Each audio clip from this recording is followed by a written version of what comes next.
আসসালামু আলাইকুম, welcome back to Tanis yummy planet. ছোটবেলায় মাকে দেখতাম অনেক রকমের সবজি দিয়ে একদম সিম্পলভাবে নুডলস রান্না করতো। বর্তমানে আমরা এত কিছু দিয়ে নুডলস রান্না করি যে ছোটবেলার স্বাদটা আর কোনোভাবেই পাই না। তাই তো আমি আজকে একদম হুবহু মা যেভাবে নুডলস রান্না করতো সেই রেসিপিটাই আজকে শেয়ার করব। কিভাবে বানাতে হবে এই মজার নুডলসটা চলো দেখে নিই। এখানে নিয়েছি 1 কাপ পরিমাণ ফুলকপি এবং কিউব কিউব করে কেটে নিয়েছি। 1/2 কাপ পরিমাণ বরবটি, 1/2 কাপ পরিমাণ গাজর, 1/2 কাপ পরিমাণ আলু, 1/2 কাপ পরিমাণ টমেটো এবং 1/2 কাপ পরিমাণ ফ্রোজেন মটরশুঁটি নিয়েছি। আরও নিয়েছি 3টা ডিম। এবার যা যা দরকার সব উপাদান আমি একসাথে করে নিয়েছি। 1/4 চা চামচ পরিমাণ লবণ এখানে দিয়ে আমি এই ডিমটাকে খুব ভালো মতো এখন ফেটে নিচ্ছি। আজকের রান্নায় আমি ব্যবহার করছি পান্ডা চাইনিজ নুডলসটা। এখানে 300 গ্রাম আছে এবং 35 টাকা দাম নিয়েছিল। একটা প্যানে খুব ভালো মতো বেশি করে পানি দিয়ে ফুটিয়ে নিয়েছি। এখানে আমি এখন দিয়ে দিব 1 টেবিল চামচ পরিমাণ লবণ। যেহেতু এই পানিতেই সবজি এবং নুডলস দুটোই বয়েল করব, তাই লবণটা একটু বাড়িয়ে দিয়েছি। এবার এখানে দিয়ে দিচ্ছি সেই আলুটা অন্যান্য সবজির তুলনায় সেদ্ধ হতে বেশি সময় লাগে, তাই আমি আগেই দিয়ে দিয়েছি এবং 3 মিনিট হয়ে গেছে, প্রায় আলুটা সেদ্ধ হয়ে গেছে। এখন আমি একে একে দিয়ে দিচ্ছি গাজর, বরবটি এবং ফুলকপি। সব সবজি একসাথে খুব ভালো মতো সেদ্ধ করে নিব। যেহেতু চাইনিজ স্টাইলে রান্না করছি না, তাই এখানে সবজিটা পুরোপুরি সেদ্ধ করে নিব, একদম হুবহু দেশি স্টাইলে রান্না করার জন্য।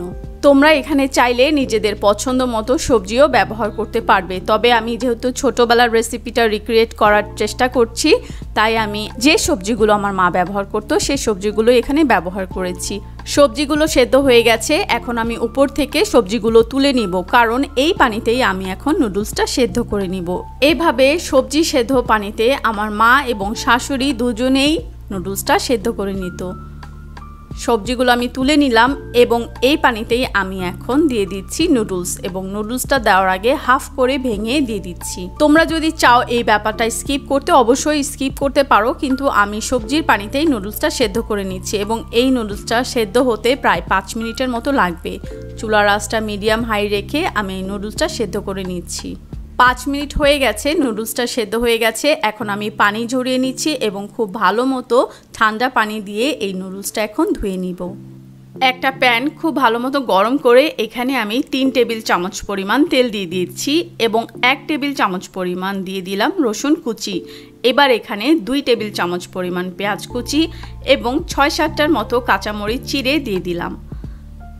অল্প নেড়ে চেড়ে যখন হালকা লাল হয়ে আসলো, তখনই আমি এখানে দিয়ে দিচ্ছি সেই আমাদের ডিমগুলো। পেঁয়াজগুলো এক সাইড করে নিলাম এবং ডিমটা এখানে দিয়ে দিচ্ছি। নেড়ে চেড়ে ডিমটাকে পুরোপুরি ঝুড়ো করে নিতে হবে।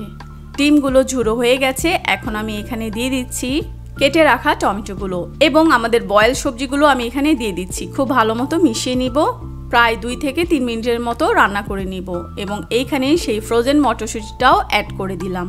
এবার এখানে দিয়ে দিচ্ছি 1 চা চামচ পরিমাণ গোলমরিচের গুঁড়ো। এটাই কিন্তু আমাদের একদম ছোটোবেলার নুডলসের আসল মশলা। মা শুধুমাত্র গোলমরিচের গুঁড়ো দিয়েই নুডলসটা রান্না করতো এবং আজকে আমি এখানে কিছু চিলি সস অ্যাড করেছিলাম, আমার হাজবেন্ড দিতে বলেছিল তাই। কিন্তু আমি তোমাদেরকে বলবো ছোটোবেলার নুডলসের টেস্টটা পেতে চাইলে এই জায়গাটা স্কিপ করে নেওয়াটাই বেটার হবে। তবে যারা চিলি কিংবা টমেটো সস খেতে পছন্দ করো তারা অবশ্যই এখানে দিতে পারো, তবে আমি সাজেস্ট করব তোমরা এই টমেটো সস কিংবা চিলি সসের পার্টটা স্কিপ করে ফেললে ভালো হবে। এবং এখানে দিয়ে দিচ্ছি নুডলস। খুব ভালো মতো করে নুডলসটা আমি এখন মিশিয়ে নিব। আমাদের নুডলস রান্না কিন্তু প্রায় হয়ে এসেছে, এখন ভালো মতো মিশিয়ে নেওয়াটাই হচ্ছে আমাদের আসল কাজ। ভালো মতো মিশিয়ে নেওয়া হয়ে গেছে। এই পর্যায়ে আমি একটু টেস্ট করে দেখব লবণটা ঠিক আছে কিনা। আমি খেয়ে দেখলাম, আমার কাছে মনে হচ্ছে যে লবণ আর একটু লাগবে, তাই এই পর্যায়ে আমি এখানে 1 চা চামচ পরিমাণ লবণ দিয়ে দিলাম এবং খুব ভালো মতো এখন মিশিয়ে নিচ্ছি। তৈরি হয়ে গেছে আমাদের ভেজিটেবল নুডলস, ঠিক যেভাবে মা খালারা রান্না করতো। আশা করছি আমার এই রেসিপিটা তোমাদের ভালো লেগেছে। আমার চ্যানেলে আমি অলরেডি চাইনিজ স্টাইলে পাস্তা নুডলসের রেসিপি কিন্তু আপলোড করেছি। সেই রেসিপিগুলোর লিঙ্কটা আমি এই রেসিপির ডেসক্রিপশন বক্সে দিয়ে দিব, তোমরা দেখে নিও। কেমন? চলে আসবো খুব তাড়াতাড়ি আবার নতুন রেসিপি নিয়ে। সে পর্যন্ত সবাই অনেক ভালো থেকো। Thanks for watching. আল্লাহ হাফেজ।